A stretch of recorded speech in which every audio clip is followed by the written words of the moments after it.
नमस्कार मित्रों, आपका live study platform YouTube channel में स्वागत है। देखिए, आज चलते हैं हम अपने नेक्स्ट टॉपिक की तरफ। ठीक है, आज का जो हमारा टॉपिक है वो है बहुविकल्पीय प्रश्न। ठीक है, मल्टीपल चॉइस क्वेश्चन पर आधारित हम कुछ क्वेश्चनों करने वाले हैं। ठीक है, जिन्हें हम एमसीक्यू कहते हैं और ये क्वेश्चन जरूरी निश्चित आते हैं। ठीक है, मैं आज आपको एक बहुत ही महत्वपूर्ण क्वेश्चनों को विद डिटेल कराने वाला हूँ। ठीक है, तो देखिए चलते हैं कैसे करते हैं।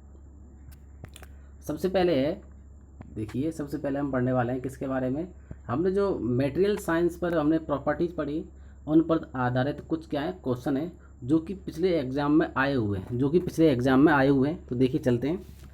यानी जो पहला हम क्वेश्चन कर रहे हैं वो किस पर आधारित है, फिजिकल एंड मैकेनिकल प्रॉपर्टीज, भौतिक और यांत्रिक गुण पर आधारित प्रॉपर्टीज़ों पर क्या है कुछ क्वेश्चन है। तो देखिए पहला क्वेश्चन क्या है, पहला क्वेश्चन क्या कहता है, सामग्री के उस गुण को क्या कहते हैं जो बिना दरार लाए स्थायी विरूपता का निर्माण करने में सक्षम होते हैं। ठीक है, तो कौन सा है, सबसे पहले सामग्री का उस वह गुण क्या होता है जो कि बिना दरार लाए स्थायी विरूपता का निर्माण करने में सक्षम होता है। तो ऐसा कौन सा गुण होता है, यानी जब किसी वस्तु पर हम बल लगाएं और बल लगाकर क्या हो जाता है, वह उसी अवस्था में रह जाए जैसे हमने, यानी ये कोई वस्तु है। ठीक है, अब इस वस्तु पर क्या लगाया, हमने बल लगाया और बल लगाकर ये वस्तु क्या हो गई, विरूपण इतना हो गया इसमें, और ये इसी अवस्था में रहे, यानी इसी अवस्था में अगर ये वस्तु रहे, ठीक है, तो इसे हम क्या कहते हैं, यानी स्थायी विरूपता कहते हैं। यानी ये पुरानी अवस्था में नहीं आए, यानी जैसे इस अवस्था में नहीं आए और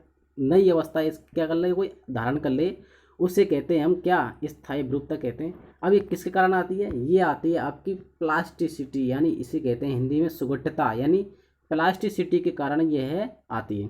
तो देखिए प्लास्टिसिटी क्या होती है, मैं इसको डिटेल के रूप में बताना चाहता हूँ। देखिए क्या है प्लास्टिसिटी, यानी इस जो क्वेश्चन का आंसर क्या है, प्लास्टिसिटी। लेकिन हम प्लास्टिसिटी होती क्या है, देखिए मैं समझाऊं।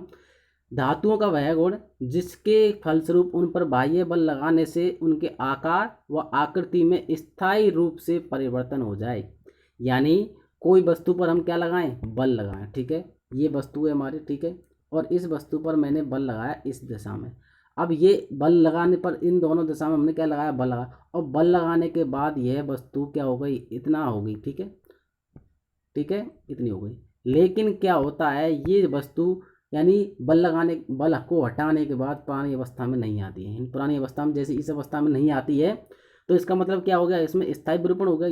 यानी जो इसमें जो विरूपण हुआ है, इसमें जो चेंज हुआ है वो कैसा हो गया, स्थायी, यानी ये पुरानी अवस्था में नहीं आ रहा है। तो उसे ही हम क्या कहते हैं, कहने का मतलब क्या है, बल हटाने पर पूर्व अवस्था में नहीं आए, इस गुण को हम क्या कहते हैं, प्लास्टिसिटी कहते हैं।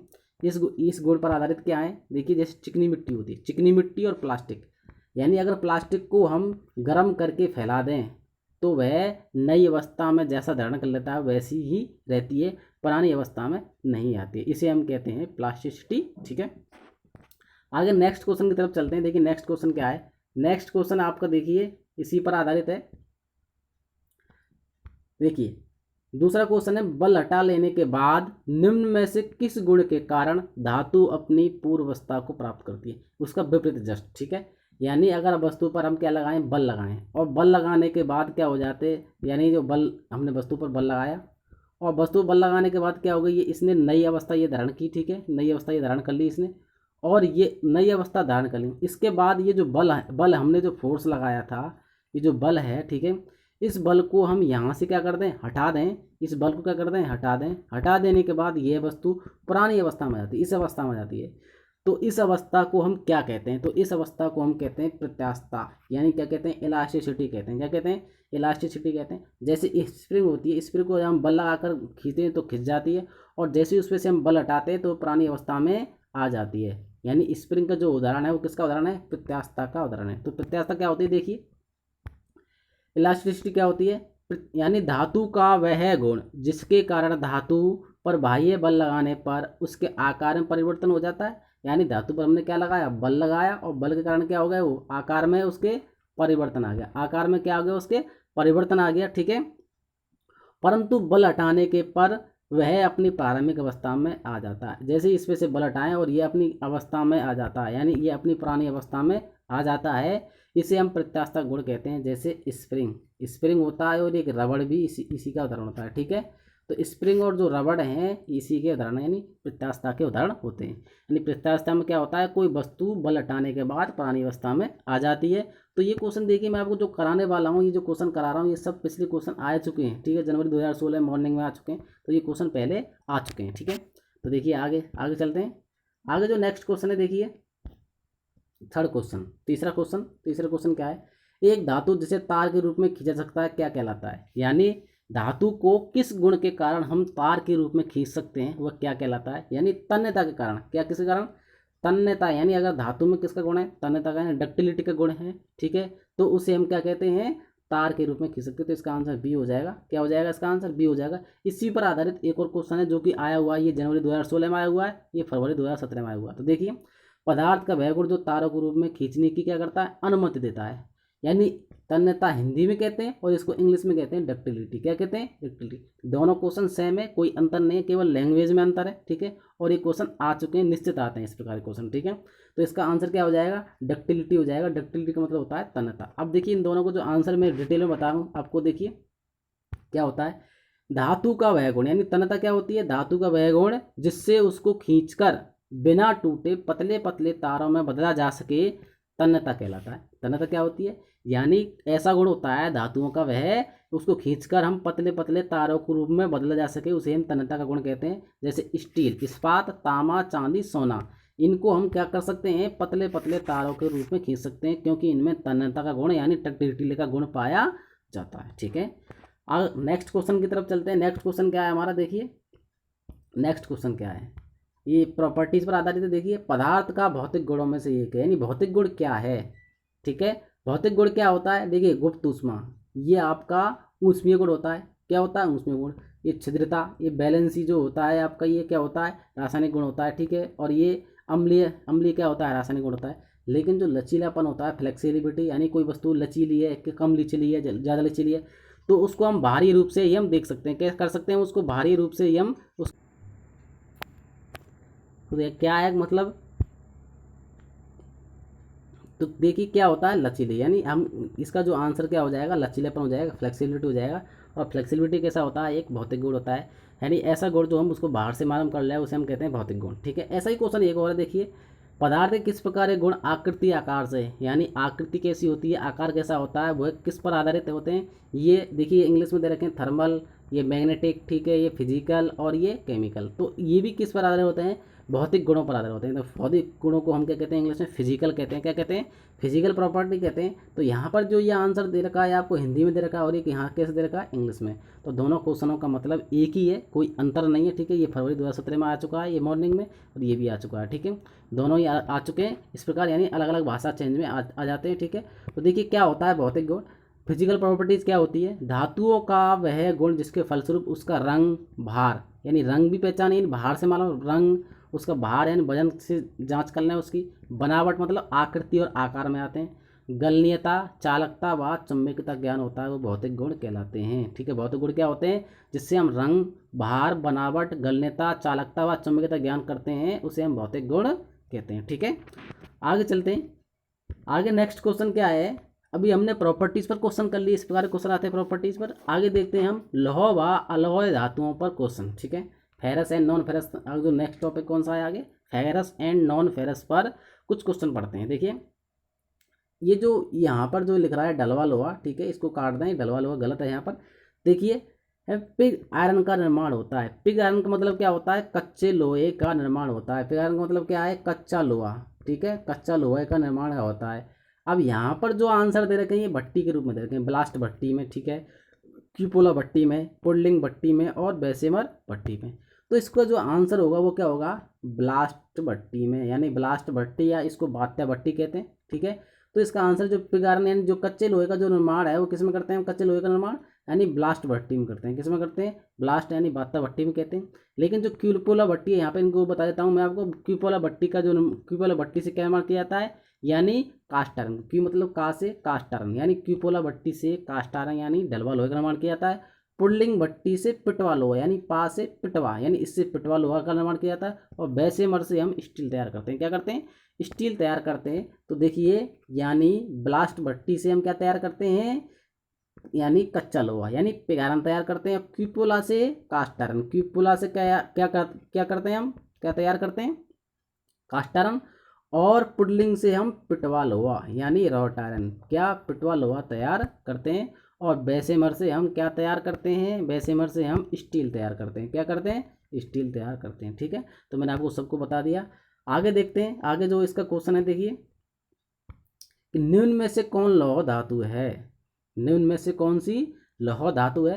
तो देखिए एल्युमिनियम कैसा होता है, एल्युमिनियम कैसा होता है, एल्युमिनियम, एल्युमिनियम लोहा युक्त नहीं होता, अलॉय होता है। ये कैसी धातु है, अलॉय, तो इसमें ये लोहा नहीं है। पीतल, पीतल क्या है, दो अलौह धातुओं का मिश्रण होता है यानी तांबा और जिंक का, तो ये भी लौह नहीं है। शीशा, शीशा भी अलौह धातु है। ठीक है, लेकिन पिग आयरन हमने जो पढ़ा ना, पिग आयरन कच्चा लोहा यानी पिग आयरन, यानी जो पिग आयरन क्या होता है, लौह धातु। तो इसका जो आंसर क्या हो जाएगा, डी हो जाएगा। क्या हो जाएगा इसका आंसर, डी हो जाएगा। ठीक है, तो ये देखिए क्वेश्चन 2015 में आ चुका है और ये जनवरी 2016 में क्वेश्चन आ चुका है।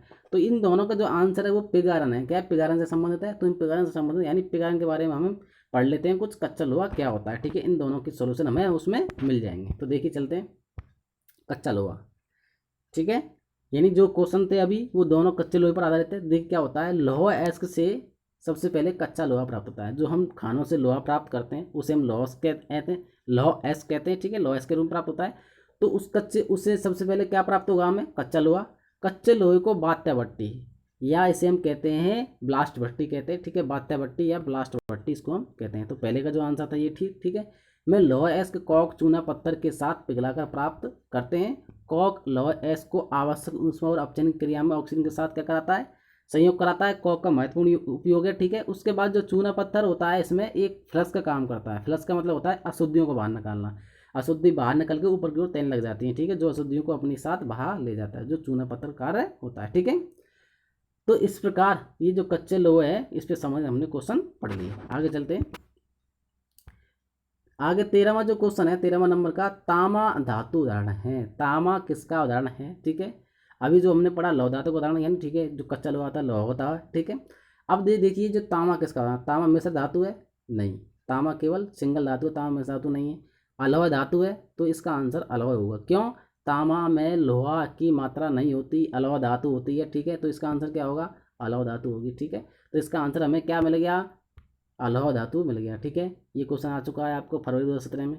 तो देखिए अलौह धातु क्या होता है इसके बारे में सुनते हैं, यानी नॉन फेरस एलॉय क्या होते हैं, जिन धातुओं में लोहा व कार्बन नहीं पाए जाते, यानी जिनमें लोहा और कार्बन नहीं पाया जाता तथा साथ में लोहे के गुण नहीं होते, अलौह धातु कहलाती हैं। ठीक है, जैसे तामा, तो इसका आंसर क्या था, यानी तामा क्या है, अलौह धातु है। कैसा है, अलॉय, तो इसका आंसर अलॉय इस प्रकार निकालते हैं। जस्ता, एल्युमिनियम, मैग्नीशियम, कोबाल्ट का फास्फोरस और निकल, ये सब क्या है, अलॉय धातु है। ठीक है, तो इसका आंसर ये क्या होगा, अलॉय धातु होगा। तो अगला नेक्स्ट क्वेश्चन की तरफ चलते हैं। नेक्स्ट क्वेश्चन क्या है देखिए, नेक्स्ट क्वेश्चन है, फाइल बने होते हैं। देखिए जो फाइल मतलब होती है रेतियाँ, यानी इनको हिंदी में कहते हैं रेतियाँ। रेतियाँ किसकी बनी होती हैं, ठीक है, तो रेतियाँ हाई स्पीड में हम नहीं चलाते इसलिए हाई स्पीड के लिए नहीं बनती हैं। माइल्ड स्टील, माइल्ड स्टील का मतलब होता है नरम स्टील, तो रेतियाँ जब दूसरी धातुओं को काटते हैं तो वो नरम नहीं हो सकती। ठीक है, हाई कार्बन स्टील, तो जो रेतियाँ होती हैं वो हाई कार्बन स्टील की बनाई जाती हैं। किसकी बनाई जाती हैं, हाई कार्बन स्टील की। तो इसका जो आंसर होगा वो क्या होगा, हाई कार्बन स्टील होगा। ठीक है, अब हाई कार्बन स्टील क्या होता है उसके बारे में देखते हैं। हाई कार्बन स्टील, ठीक है, इसमें कार्बन की मात्रा 0.75 से 1.5% तक होती है। तो हाई कार्बन स्टील की महत्वपूर्ण उपयोगिता क्या है, देखिए इसमें जो कार्बन की मात्रा कितनी होती है, क्वेश्चन आ जाता है बहुत बार, 0.75 से 1.5% कार्बन की मात्रा होती है। ठीक है, यह काफ़ी कठोर होता है क्योंकि कार्बन ज़्यादा होता है, इसलिए इसमें यह क्या होता है, कठोर होता है। तभी इसकी क्या बनाते हैं हम, रेतियाँ बनाते हैं। क्यों, कार्बन की मात्रा ज़्यादा है और कार्बन की मात्रा का कारण क्या होगी, यह स्टील कठोर होगी, और कठोर होगी तो ये दूसरी धातु को काटने में क्या होगा, सक्षम होगा। फाइल हमेशा दूसरी धातु को काटने के लिए उपयोग में लेते हैं, इसलिए ये कैसा होगा, है कठोर। इसलिए हम क्या करते हैं, हाई कार्बन स्टील की क्या बनाते हैं, फाइल बनाते हैं। ठीक है, इसलिए इसे ना तो डाला जा सकता है और ना ही रोल कर सकते हैं। इसे ऊष्मा उपचार द्वारा हार्ड व हम टेम्पर कर सकते हैं, हार्ड कर सकते हैं, कठोर कर सकते हैं, और पानीकृत यानी इसमें पानी की क्रिया भी, पानी चढ़ा सकते हैं, वो भी क्रिया हम कर सकते हैं। ठीक है, टेम्परिंग जिसे कहते हैं। इसका उपयोग मुख्यतः कटिंग टूल यानी काटने वाले औजार, क्योंकि ये कैसा होता है, हाई कार्बन यानी कार्बन ज़्यादा होता है इसलिए ज़्यादा कठोर होगा। ठीक है, कठोर हो, उसके अलावा इसको हम क्या कर सकते हैं, उसमें उपचार से हार्ड व टेम्पर कर सकते हैं, इसलिए इसका उपयोग हम कटिंग टूल जैसे ड्रिल, छेनी, फाइल छेनी, रेतियाँ, कुल्हाड़ी, blade, forge block, hard block, railway की स्प्रिंग आदि बनाने में हम इसका उपयोग करते हैं, ठीक है। इस प्रकार नेक्स्ट क्वेश्चन चलते हैं। नेक्स्ट क्वेश्चन क्या है, ढलवा लोहा धातु उदाहरण है। ढलवा लोहा किसका उदाहरण है, ठीक है, ढलवा लोहा।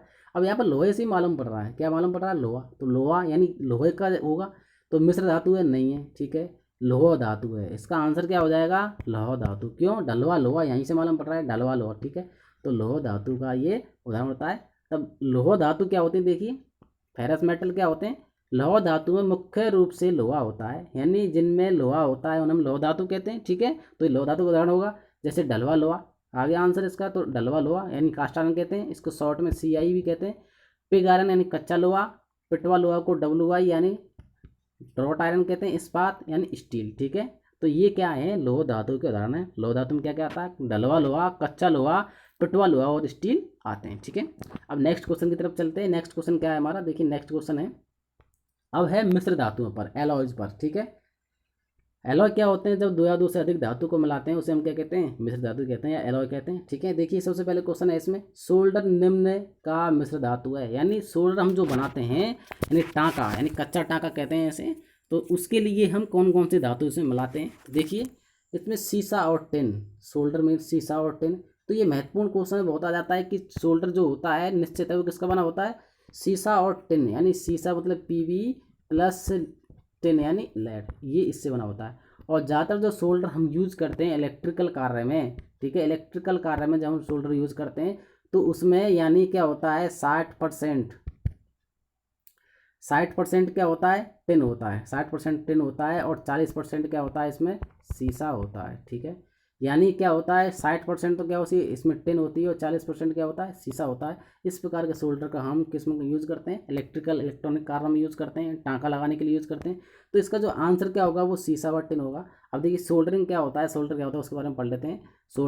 सोल्डरिंग में अलग अलग धातुओं को जोड़ा जाता है, इसे हम क्या कहते हैं, कच्चा टाँका कहते हैं, ठीक है। सोल्डरों के साथ सामान्यतः जिंक क्लोराइड गालक के रूप में प्रयोग किया जाता है, यानी गालक यानी दूसरी धातु जो जोड़ रहे हैं उसको गलाने के लिए हम जिंक क्लोराइड का यूज किस में करते हैं, जिंक क्लोराइड का यूज करते हैं, किसके लिए, यानी जिंक क्लोराइड का यूज करते हैं किसमें, गालक के रूप में। इस प्रकार के सोल्डरिंग में मृदु सोल्डर काम ले आता है, यानी नरम सोल्डर वाले यूज करते हैं। यह टिन व सीसे की मिश्र धातु है। तो आंसर क्या आ गया इसका, टिन व यानी सीसे की मिश्र धातु होती है। सोल्डर का गलनांक लगभग 300 डिग्री सेल्सियस होता है। तो इसका गलनांक कितना होता है, 300 डिग्री सेल्सियस होता है। नेक्स्ट क्वेश्चन की तरफ चलते हैं। नेक्स्ट क्वेश्चन क्या है, देखिए नेक्स्ट क्वेश्चन है आपका, बेरिंग बनाया जाता है। हम जो बेरिंग बनाते हैं, ठीक है, बेरिंग क्या लोड सहन करने वाली होती हैं, जिसमें क्या लगा जाता है हब और शाफ्ट यूज करते हैं, उनके मध्य में क्या लगाते हैं हम, बेरिंग, ठीक है। बेरिंग के मध्य क्या होता है, शाफ्ट और हब वो लगे रहते हैं, ठीक है। तो देखिए अब बेरिंग किसकी बनी होती है, जो बेरिंग बनाते हैं इसमें जो मुख्य धातु, इसका जो मुख्य जो रोल होता है वो सीसा का होता है, इसलिए हम इसे सीसा मिश्र धातु कहते हैं। क्या कहते हैं इसे हम, सीसा मिश्र धातु कहते हैं, ठीक है। अन्य धातु मिलाकर बनाते हैं, लेकिन जो इसमें मुख्य रोल होता है बेरिंग में वो किसका होता है, सीसा का होता है, इसलिए हम इसे सीसा मिश्र धातु कहते हैं, ठीक है। तो इसका आंसर क्या होगा, सीसा मिश्र धातु होता है। तो बेरिंग जो ब्रेंज होता है उसे हम बेरिंग बनाते हैं। अब देखिए इसमें तांबा होता है 86.5 से 88.5%, तो क्या होता है तांबा। और टिन होती है इसमें 9.25 से 10.5% होती है। और सीसा इसमें कितना होता है 0.7 से 1.5%, तथा जस्ता इसमें 1.25 से 2.5% होता है, ठीक है। लेकिन इसमें जो मुख्य रोल होता है बेयरिंग में वो किसका होता है, सीसा का होता है, इसलिए हम सीसा मिश्र धातु इसके लिए यूज में करते हैं, ठीक है। इसका उपयोग पिस्टन, ब्रुश, पाइप, यानी जो ब्रुश होती है ना, बेयरिंग ब्रुश भी इसी की बनाई जाती है, ब्रुश, पाइप, फिटिंग और बेयरिंग बनाने में इसका उपयोग हम करते हैं, ठीक है। तो जो बेयरिंग होगी वो तांबा मिश्र धातु नहीं होगी, ठीक है, ना ही टिन होगी, तो ये केवल क्या होगी, ओनली क्या होगी, सीसा मिश्र धातु होगी। क्या होगी, सीसा मिश्र धातु होगी, ठीक है। अब नेक्स्ट क्वेश्चन की तरफ चलते हैं। अब देखिए नेक्स्ट क्वेश्चन क्या है। नेक्स्ट क्वेश्चन है हमारा, कांसा में होता है, कांसा को हम ब्रॉन्ज कहते हैं। क्या कहते हैं, ब्रॉन्ज कहते हैं इंग्लिश में, ठीक है। अब कांसा क्या होता है, तांबा और टिन होता है, या तांबा जिंक होता है, ठीक है, और तांबा सीसा होता है, या तांबा मैग्नीज होता है, ठीक है। तो इसका जो आंसर होता है वो क्या होता है, ये होता है, यानी तांबा और टिन होता है। इसका आंसर क्या होगा, तांबा और टिन होगा। और ये जो इसमें जो आंसर दे रखा है वो ये नहीं होगा, ठीक है। तो इसका जो आंसर होगा वो क्या होगा, तांबा और टिन। यानी जो कांसा होता है, जो ब्रॉन्ज होता है, वो तांबा और टिन की मिश्र धातु है। किसकी है, तांबा और टिन की मिश्र धातु होती है, ठीक है। तांबा और जिंक से जो मिलता है वो पीतल बनता है। क्या बनता है? तांबा और जिंक से क्या बनता है? पीतल। ठीक है, तो इससे हम क्या बनाते हैं? पीतल। तो इसमें जो आंसर दिया गलत है। ठीक है, तो इसका आंसर तो कांसा, कांसा जो होता है वो तांबा और टिन का, यानी इसका आंसर क्या होगा? ए होगा। क्या होगा इसका आंसर? ए होगा। ठीक है, इसका आंसर क्या होगा? ए होगा। देखिए समझते हैं इसके बारे में। तो इसको जो आंसर क्या है वो ए है। ठीक है, ये नहीं है। तो देखिए क्या है, यह है तांबा और टिन की मिश्र धातु। तो आंसर मिल गया हमें। जो कांसा होता है वो किसका होता है? तांबा और टिन की मिश्र धातु होती है। ठीक है, जिसमें टिन की मात्रा 12 से 20% और 75 से 80% तांबा होता है। ठीक है, 5% तक जस्ता मिला जाता है। ये पीलापन लिए हुए लाल रंग का होता है। यह बर्तन, इंजन, बॉयलर ट्यूब के पार्ट आदि बनाने में प्रयोग करते हैं। और इसका जो गलनांक होता है वो 1005 डिग्री सेल्सियस होता है। तो इस प्रकार ये ब्रॉन्ज होता है, इसे हम कांसा कहते हैं। ठीक है, तांबा और टिन की ये मिश्र धातु होती है, जो हमारा आंसर है। ठीक है, नेक्स्ट क्वेश्चन की तरफ चलते हैं। नेक्स्ट क्वेश्चन 19वां देखते हैं। देखिए नेक्स्ट क्वेश्चन क्या है, निम्न में से कौन सा एक मिश्र धातु है? मिश्र धातु नहीं है। यहाँ पर क्या है कि कौन सा मिश्र धातु नहीं है, वो हमें क्वेश्चन बताना है। ठीक है, आंसर बताना है उसका। देखिए जुलाई 2015 में आया हुआ है। ठीक है, इवनिंग में। देखिए माइल्ड स्टील। अब मिश्र धातु माइल्ड स्टील है क्या? कास्ट स्टील, निकल स्टील, ठीक है, स्प्रिंग स्टील। तो देखिए हमें थोड़ा सा पढ़ने से मालूम पड़ रहा है कि कास्ट स्टील यानी स्टील है और इसके साथ कास्ट भी जोड़ रहे हैं। क्या जोड़ रहे हैं? कास्ट जोड़ रहे हैं। तो ये कुछ ना कुछ अन्य धातुओं को मिलाकर बनाई होगी। ठीक है, स्प्रिंग स्टील ये भी अन्य धातुओं को मिलाकर बनाई होगी। ठीक है, और निकल स्टील, इसमें निकल तो मिलाई है, निकल बनाई होगी। लेकिन जो हमने देखा क्या? Mild steel. क्या देखा हमने? माइल्ड स्टील देखा। तो माइल्ड स्टील क्या है? ये मिश्र धातु नहीं है। माइल्ड स्टील इसका आंसर होगा। इसका आंसर क्या होगा? माइल्ड स्टील होगा। क्या होगा इसका आंसर? यानी माइल्ड स्टील होगा, क्योंकि माइल्ड स्टील है जो मृदु इस्पात कहते हैं जिसे। ठीक है, हम मृदु इस्पात कहते हैं। इसमें यानी लो कार्बन स्टील कहते हैं इसके, यानी कार्बन की मात्रा इसमें कम होती है। तो यानी ये मिश्र धातु नहीं है कि ये केवल क्या है? लोहा और कार्बन का मिश्रण होता है। इसमें अन्य तत्व नहीं मिल रहे होते, इसलिए इसे हम प्लेन कार्बन स्टील कहते हैं। क्या कहते हैं? Plane carbon steel. जब स्टील में अन्य तत्व नहीं मिलाए जाते हैं उसे हम क्या कहते हैं? प्लेन कार्बन स्टील कहते हैं। ठीक है, यानी प्लेन कार्बन स्टील होती है। और मिश्रित स्टील उसे कहते हैं जिसमें अन्य तत्व मिलाए जाते हैं। तो यहाँ पर जो माइल्ड स्टील है वो कैसी है? प्लेन कार्बन स्टील है। केवल इसमें लोहा और कार्बन होता है। ठीक है, लोहा और क्या होता है? कार्बन। तो इसका आंसर क्या होगा? प्लेन कार्बन स्टील होगा। तो देखिए पढ़ते हैं, प्लेन कार्बन स्टील क्या होता है? इसमें लोहा व कार्बन मिला होता है, यानी लोहा और कार्बन क्या है? लोहा और कार्बन है। ठीक है, इनका जो इनमें मिलता ही है, तो इसे हम प्लेन कार्बन स्टील कहते हैं। कारण जो प्लेन कार्बन स्टील 3 प्रकार की होती है। ठीक है, सबसे पहले low carbon steel, medium carbon steel और हाई कार्बन स्टील। तो जो हमारा आंसर था वो क्या था? यानी लो कार्बन स्टील था, जिसे हम माइल्ड स्टील भी कहते हैं। क्या कहते हैं इसे हम? माइल्ड स्टील, यानी माइल्ड स्टील भी इसको हम क्या कहते हैं? कहते हैं। ठीक है, इसमें जो कार्बन की मात्रा होती है वो 0.15 से 0.25% होती है। ठीक है, तो इसमें हमारा जो आंसर है ये क्या होगा? प्लेन कार्बन स्टील में क्या आएगा? माइल्ड स्टील होगा। क्यों? माइल्ड स्टील केवल लोहा और कार्बन का मिश्रण होता है, अन्य इसमें धातु नहीं मिली रहती हैं, तो इसलिए ये क्या है? मिश्र धातु नहीं है। तो हमारा आंसर क्या होगा? माइल्ड स्टील होगा। ठीक है, माइल्ड स्टील क्या होती है मैंने आपको समझा दिया। उसके बाद देखते हैं नेक्स्ट क्वेश्चन की तरफ देखते हैं। देखिए हमने ये पढ़ लिया था पहले। हाई कार्बन स्टील में कार्बन का परसेंट होता है। तो हाई कार्बन जो स्टील में जो कार्बन का जो परसेंट होता है वो 0.5 से 1.5% हो सकता है, होता है। ठीक है, तो हमने ये पहले पढ़ चुके हैं इसके बारे में। हाई कार्बन स्टील से हम क्या बनाते हैं? यानी हम रेतियाँ बनाते हैं। क्या बनाते हैं? रेतियाँ, यानी फाइल्स बनाते हैं। ठीक है, हमने पढ़ चुके हैं। तो इसका जो आंसर क्या होगा वो 0.5 से 1.5%, यानी इसका आंसर क्या हो जाएगा? बी हो जाएगा। नेक्स्ट क्वेश्चन 21 की तरफ चलते हैं। इसमें निम्न में से किसे बैटरी बक्सा बनाया जाता है? अब किसको बैटरी बक्सा बनाते हैं? देखिए हम बैटरी बक्सा जो हम बनाते हैं, बैटरी का जो बक्सा है वो कठोर रबड़ से बनाते हैं। किससे बनाते हैं? कठोर रबड़ से। जो हार्ड रबड़ है, आपने देखो जो बैटरी होती है उसको जो बाहर का जो खोल होता है जिसे हम बक्सा कहते हैं वो किसका बना होता है? कठोर रबड़ का। तो आंसर क्या हो जाएगा? बी हो जाएगा। ठीक है, उसके बाद नेक्स्ट क्वेश्चन कितने 22वां, एल्यूमिनियम गलनांक कितना होता है? तो देखिए एल्यूमिनियम गलनांक हम पिछली वीडियो में पढ़ चुके हैं एल्यूमिनियम के बारे में। तो एल्यूमिनियम का जो गलनांक होता है वो कितना होता है? 660 डिग्री सेल्सियस होता है। कितना होता है? 660 डिग्री। इसका जो आंसर हो जाएगा वो क्या हो जाएगा? सी हो जाएगा। क्या हो जाएगा? सी। ठीक है, अब नेक्स्ट क्वेश्चन की तरफ चलते हैं। नेक्स्ट क्वेश्चन क्या है हमारा? नेक्स्ट क्वेश्चन है 23वां। निम्न में से कौन सा धातु विद्युत से चालित होता है? यानी ऐसी कौन सी धातु है जिसमें से हम विद्युत भी प्रवाहित कर सकते हैं? यानी एक अपवाद है ये। ठीक है, देखिए पोर्सिलिन, जो पोर्सिलिन होता है विद्युत का प्रतिरोधी होता है, फेल्ट प्रतिरोधी होता है, लकड़ी भी क्या होती है प्रतिरोधी। लेकिन जो ग्रेफाइट होता है वो क्या होता है विद्युत का क्या होता है चालक होता है। इसका जो आंसर होगा क्या होगा ग्रेफाइट यानी सी होगा। ठीक है, तो अधातु है ये, क्या सभी अधातु पोर्सिलिन फेल्ट ग्रेफाइट सब अधातु हैं, लेकिन जो ग्रेफाइट ये एक ऐसा तत्व है अधातु है जो विद्युत का क्या होता है चालक होता है। तो ग्रेफाइट के बारे में हम पढ़ते हैं। ग्रेफाइट अधातु होकर भी मुलायम और विद्युत का चालक है, तो हमारा आंसर मिल गया। तो ग्रेफाइट क्या है अधातु होकर भी क्या है मुलायम और विद्युत का चालक होता है, यानी विद्युत का चालक क्या है ग्रेफाइट। आंसर मिल गया। ठीक है, अब इसके बाद थोड़ा और पढ़ लेते हैं। उसके अपवादात्मक यानी एक अपवाद है गुण के कारण, इसकी विशिष्ट संरचना के कारण होते हैं। इसकी जो विशिष्ट संरचना है उसके कारण क्या होता है एक अपवाद होता है, क्योंकि ये विद्युत का चालक होता है। इसमें कारण परमाणु विभिन्न परतों में व्यवस्थित होते हैं और प्रत्येक परमाणु उसी परत के 3 निकटवर्ती परमाणु से सह संयोजक बंधन बनाता है। ठीक है, प्रत्येक परमाणु का चौथा संयोजी इलेक्ट्रॉन अलग परतों के मध्य उपस्थित होता है और यह गमन के लिए मुक्त होता है।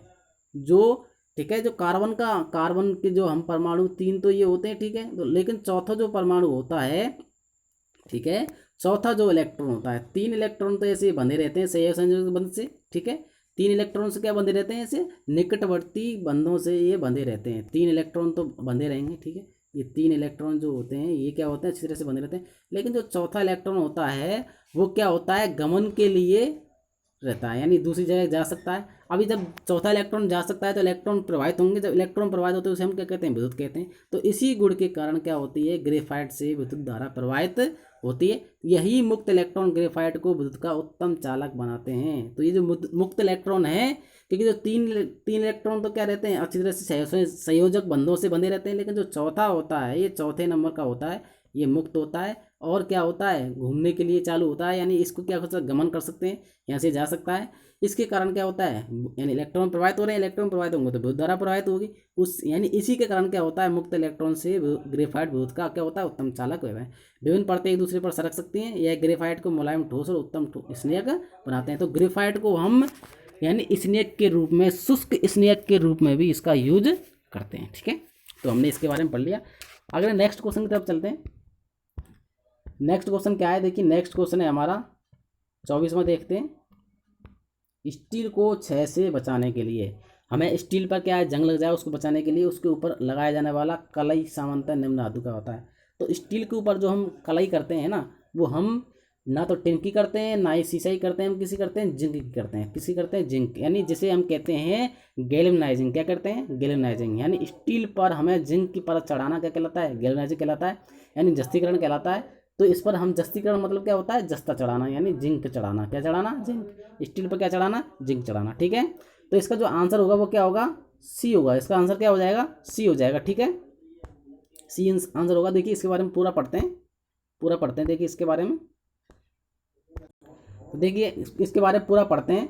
उपयोग, इसका मुख्य उपयोग स्टील का जस्तीकरण करने के लिए किया जाता है। किसके लिए किया जाता है स्टील का जस्तीकरण करने के लिए।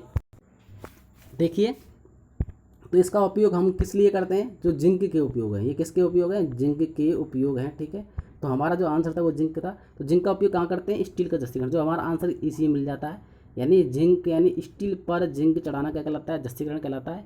तो हम उसको क्षय से बचाने के लिए, यानी स्टील को क्षय से बचाने के लिए, कोरोजन से यानी संक्षारण से बचाने के लिए हम जस्तीकरण की प्रक्रिया अपनाते हैं। ठीक है, इसका उपयोग पीतल व अन्य धातु बनाने में भी करते हैं जिंक का उपयोग। ठीक है, और डाइयों की ढलाई करने में भी जिंक का उपयोग करते हैं। इसका उपयोग पेंट बनाने, रबर और दवाई बनाने में भी किसका उपयोग करते हैं, प्रयोगशाला में हाइड्रोजन गैस बनाने के लिए भी इसका उपयोग करते हैं। किसका उपयोग जिंक का उपयोग। ठीक है, अगर नेक्स्ट क्वेश्चन की तरफ चलते हैं। नेक्स्ट क्वेश्चन क्या है हमारा, नेक्स्ट क्वेश्चन है 25वां। देखिए कौन सा अलॉय धातु विमान उद्योग में व्यापक रूप से उपयोग होता है। ठीक है, तो हम विमान उद्योग है तो उसको उड़ना होता है, तो उसके लिए हल्का पदार्थ चाहिए, तो उसके लिए हम एल्युमिनियम यूज करते हैं। क्या यूज करते हैं एल्युमिनियम, तो इसका आंसर क्या होगा एल्युमिनियम होगा। क्या होगा एल्युमिनियम। एल्युमिनियम एक तो हल्का होता है और सस्ता भी होता है, दोनों ही उपयोग कारण एल्युमिनियम का उपयोग हम धातु यानी किसका उपयोग करते हैं विमान उद्योग में हम इसका उपयोग करते हैं। तो देखिए एल्युमिनियम क्या होता है इसके बारे में पढ़ लेते हैं थोड़ा सा। इसका उपयोग विद्युत लाइनों में तार और केबल के रूप में कर सकते हैं। ठीक है, एल्युमिनियम हल्का होने के कारण इसका उपयोग ट्रेन, बस, ट्रक, कार, जहाज, हवाई जहाज में, देखिए हमारा जो आंसर क्या था हवाई जहाज, यानी जो उड़ने वाले जहाज हैं उनमें हम इसका मुख्य रूप से उपयोग करते हैं, क्योंकि ये क्या होता है हल्का होता है। उच्च तनाव सामर्थ्य होने के कारण इसका उपयोग मशीनें पार्ट बनाने में करते हैं। ठीक है, एल्युमिनियम की प्रतिरोधक कारण इसका उपयोग रूफिंग यानी जो छत बनाते हैं आजकल डिजाइनिंग वाली, उसके लिए हम इसका यूज़ करते हैं। आवरण में खिड़की दरवाजे बनाने में इसका उपयोग हम करते हैं। तो एल्युमिनियम है, इसमें आंसर क्या आ जाएगा हमारा, एल्युमिनियम होगा। ठीक है, हल्का होने के कारण एल्युमिनियम का यूज़ करते हैं। इस पर आधार एक और क्वेश्चन है, देखिए हम पढ़ते हैं। देखिए आगे नेक्स्ट क्वेश्चन है, निम्न में से किस धातु का गलनांक बिंदु सबसे उच्चतम होता है। ये बहुत ही महत्वपूर्ण क्वेश्चन है। ठीक है, इंपॉर्टेंट क्वेश्चन है, कि इंपॉर्टेंट है। ठीक है, तो ऐसे क्वेश्चन आ जाते हैं। तो स्टेनलेस स्टील, क्रोमियम, एंटीमनी और सोना, तो इनमें जो हमारा जो आंसर होगा वो क्या होगा, क्रोमियम होगा। क्योंकि क्रोमियम का जो गलनांक बिंदु होता है इन सबसे ज़्यादा होता है। तो आंसर क्या होगा, बी होगा। क्या होगा, बी होगा। अब क्यों होगा, देखिए इसके बारे में पढ़ लेते हैं हम क्रोमियम के बारे में। क्रोमियम एक रासायनिक तत्व है। क्या होता है, एक केमिकल प्रॉपर्टीज होती है, रासायनिक तत्व होता है। ठीक है, तो देखिए क्या होता है, रासायनिक तत्व होता है।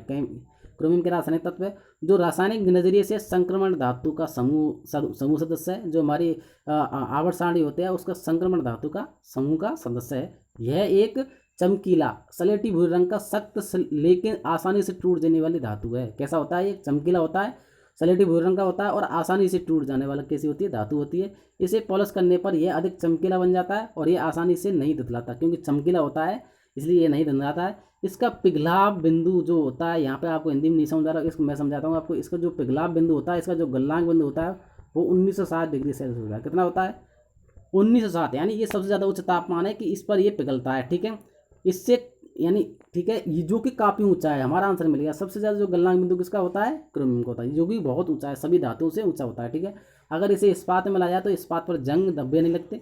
यानी जो हम स्टेनलेस स्टील बनाते हैं ना, तो वो इसी क्रोमियम में मिलाकर हम बनाते हैं। ठीक है, क्या बनाते हैं, क्रोमियम मिलाकर हम स्टेनलेस स्टील बनाते हैं। ठीक है, जिस कारण से स्टेनलेस स्टील जंगरों इस्पात बनाने में उपयोग किया जाता है। मानव शरीर को बहुत ही हल्की मात्रा में क्रोमियम आहार में आवश्यक होता है, लेकिन अधिक मात्रा में विष की तरह क्या होता है, ये काम करता है। इसमें ज़्यादा हम यूज़ कर सकते हैं। ठीक है, तो हमने क्रोमियम के बारे में पूरा पढ़ लिया, क्रोमियम क्या होता है। ठीक है, नेक्स्ट क्वेश्चन की तरफ चलते हैं। नेक्स्ट क्वेश्चन क्या होता है, नेक्स्ट क्वेश्चन हमारे पिछले क्वेश्चन पर आधारित है। ये क्वेश्चन देखिए, ऑटोमोबाइल में स्टील के स्थान पर एल्युमिनियम को पसंद किया था क्योंकि यह स्टील से अधिक हल्का होता है।